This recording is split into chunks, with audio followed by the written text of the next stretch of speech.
el interactivo de mayor calidad de la radio por Palma 90.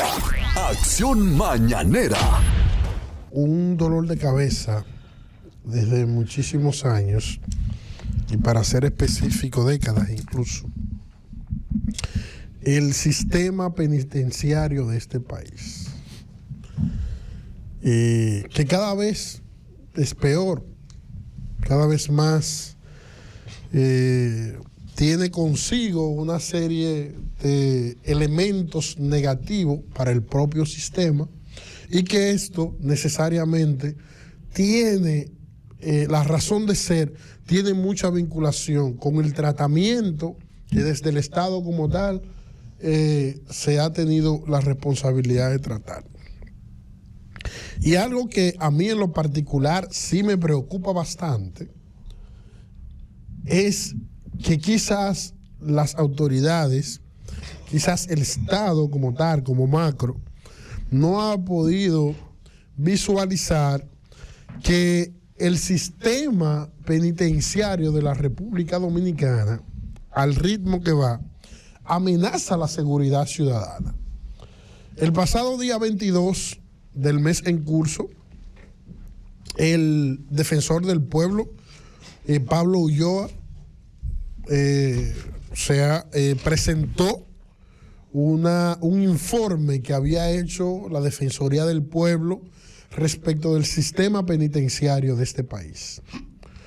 Los resultados de ese informe, lo que allí se publicó, alarmante, pero sobre todo lo que se presentó es de Voz Populi. Es una información, o son informaciones que la sociedad dominicana, el ciudadano de a pie la conoce. Pero es alarmante. No deja, por el hecho de que la ciudadanía lo conozca, no deja de ser en modo alguno alarmante. Y esto necesariamente tiene que llamar la atención del Estado como órgano regulador del sistema penitenciario del país. Por ejemplo, la mayoría de los crímenes que se cometen en el país, guardan una relación de planificación con individuos que están en ese sistema penitenciario carcelario. Muchos de los crímenes que se cometen en este país, a todos los niveles, son orquestados, son dirigidos, son planificados desde las cárceles de nuestro país. Pero de igual forma, ese informe revela algo que nosotros conocemos. El 60% de la población carcelaria en este país son presos preventivos. Son presos preventivos.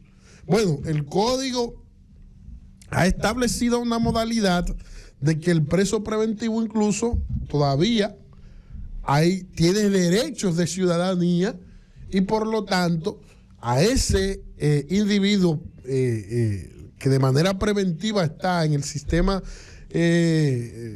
penitenciario debe estar en un espacio distinto al que ya una persona que ha tenido una sentencia definitiva. Triste y lamentablemente, nosotros tenemos aquí un hacinamiento de nuestras cárceles. Xavier, una preguntita como abogado, en virtud de tu comentario.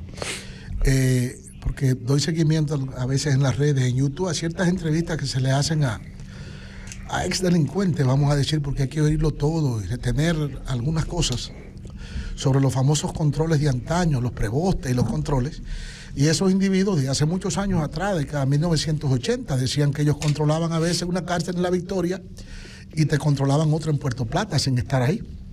Lo que da a entender que una persona que está preso, que está privado de libertad, controlando bandas y controlando actos delincuenciales a cierta distancia, es que hay un buen nivel de comunicación. Entonces, según tú dices, no es un óbice que un delincuente, que un jefe de banda, que un sicario esté preso. Él sigue dirigiendo de la misma manera y con la misma efectividad esas organizaciones delincuenciales. O sea, el estar preso no es una garantía de que se rompa la comunicación o de que se le quite a esa persona la libertad de poder dirigiendo sus estructuras. Mire, lo que revela el informe, es que la mayoría, oye el escándalo que es esto.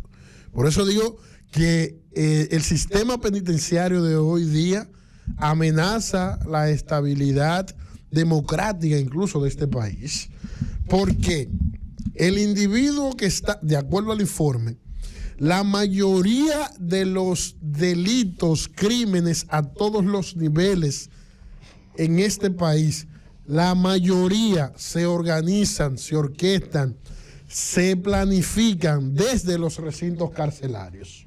Eso es lo que está diciendo este informe, ¿eh? No es fácil. Lo grave que es esto. O sea, una persona que está privada de libertad planifica que a Giovanni hay que quitarle la vida afuera.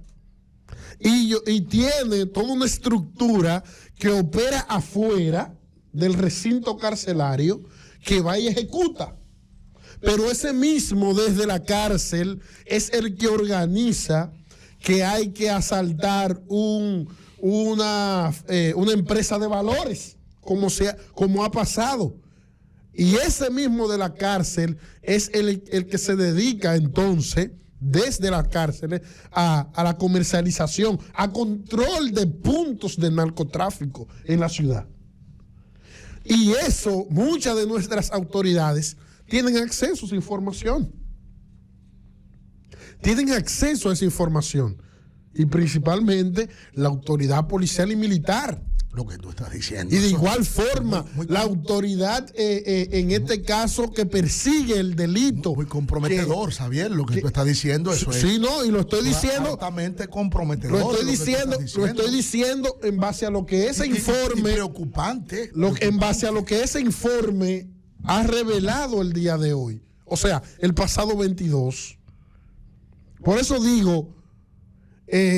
Del peligro de lo que representa, de la amenaza que representa el sistema penitenciario en la modalidad en la que se encuentra hoy en la sociedad dominicana, y que necesariamente el Estado tiene que intervenir el sistema penitenciario, tiene que ponerlo como uno de sus principales ejes para trabajarlo.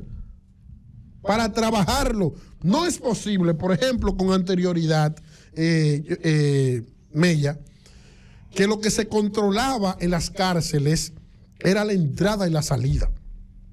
Era única y exclusivamente eso. Y todavía se tiene ese control de que lo que usted lleva es lo que se le revisa, o lo que usted saca es lo que se le revisa. Pero las vías de comunicación, bueno, hace poco se encontraron, creo que fue en la cárcel de La Victoria, todo un sistema tecnológico que incluso era hasta mayor que el que hacia afuera alrededor de La Victoria, la comunidad alrededor de La Victoria tenían. O sea, presos con mayor acceso a tecnología que las propias personas que están en libertad. Y ese acceso a la tecnología le permite a esas personas privadas de libertad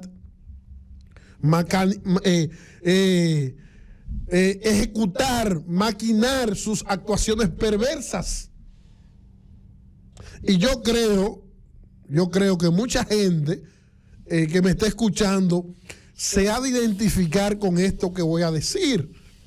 A diario nosotros escuchamos y vemos las extorsiones que presos le hacen a personas que los llaman y les dicen como cosas similares a esta de que usted se ha ganado un premio, por ejemplo. Pues la gente también ¿verdad?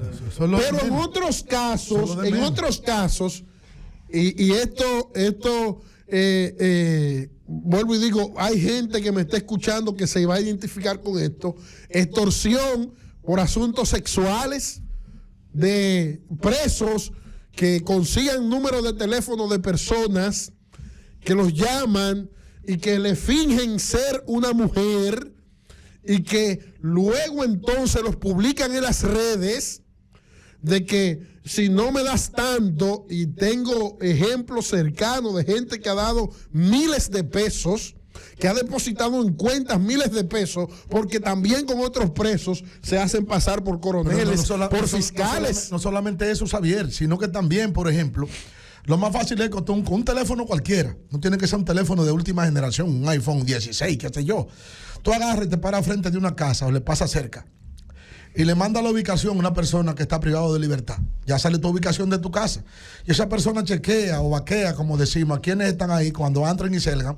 Y esa persona de la cárcel te llama fácilmente a Winton Mercedes y le dice, mira, yo he pasado 2 veces frente a tu casa y tus hijos van a tal hora a la escuela y tu mujer sale a tal hora y tu vehículo que está parqueado en la marquesina, el vehículo Toyota Hilux, modelo tal, está ahí blanco y nosotros te tenemos ubicado y te vamos a dar un tumbe en estos días. Y si tú no te pones rápido con nosotros, tú vas a tener problemas.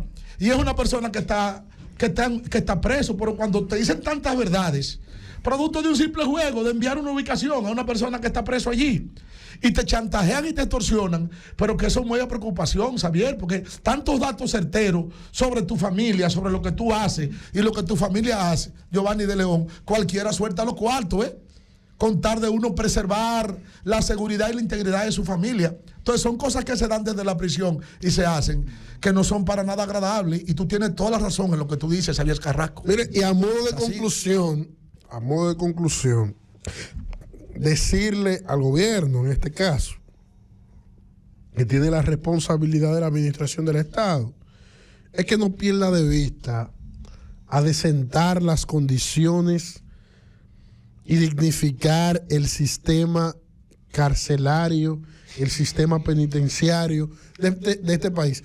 Porque eso no solo es que garantiza los derechos fundamentales del individuo privado de libertad, sino que también provoca que el Estado como tal le pueda ganar la batalla a la delincuencia organizada que está orquestada en muchos casos, desde los recintos carcelarios. Oiga esto, en muchos casos, las bandas delincuenciales que se dedican a todo tipo de acto delictivo aquí afuera, en muchos casos, lo repito, tienen una vinculación con privados de libertad. No, pero Xavier, pero no es posible tampoco que existan esos entramados mafiosos dentro de las prisiones si no hay protección, Xavier. Te voy a decir algo. Si no existe protección, sin protección, sin contubernio, sin confabulación, no pueden existir esas mafias dentro de la prisión. Hay muchos de esos recintos carcelarios que son grandes centros de producción. Ya, tú diste todo, son grandes negocios.